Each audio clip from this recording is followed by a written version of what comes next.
और सीरीज़ में लाने की कोशिश कर रहा हूँ, जिसमें मैं कुंडली मिलान क्योंकि ज़्यादातर लोगों ने उसी के लिए वोट किया है, कि कुंडली मिलान जो हमारे 36 गुण होते हैं, उस 36 गुण से बियॉन्ड भी क्या है?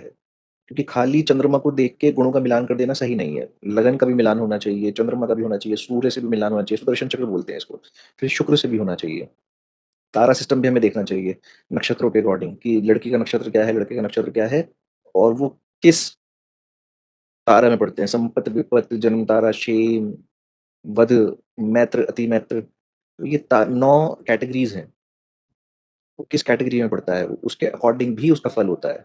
हालाँकि इतनी स्टडी हम करने जाएँगे तो 80% कुंडली रिजेक्ट हो जाती है, तो शादी होना बड़ा मुश्किल हो जाता है।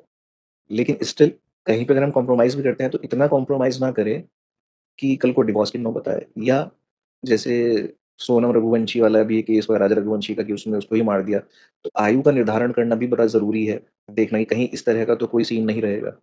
ये बहुत सारे एस्ट्रोलॉजर्स सारे इग्नोर कर देते हैं इस फैक्ट को। सिर्फ़ वो वहाँ पे सॉफ्टवेयर पे जाते हैं, आजकल लोग भी खुद भी कहने लगे क्या एस्ट्रोलॉजर को फीस देना।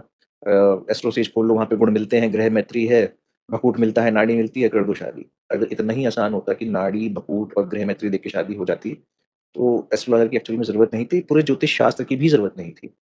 There are lot of things beyond only ग्रह मैत्री, गण दोष, भकुट दोष, नाड़ी दोष, उसके अलावा भी बहुत कुछ है।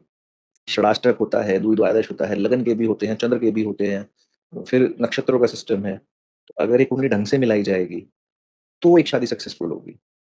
नहीं तो शादी में फिर चाहे 28 गुण भी मिल रहे हैं, उनके भी डिवोर्स होते हैं, 32 गुण मिल रहे हैं, उनके भी डिवोर्स होते हैं। और चलने के लिए जिनके 4 गुण मिल रहे हैं, उनकी भी शादियाँ चल जाती हैं। इस सीरीज़ को मैं लेके आऊँगा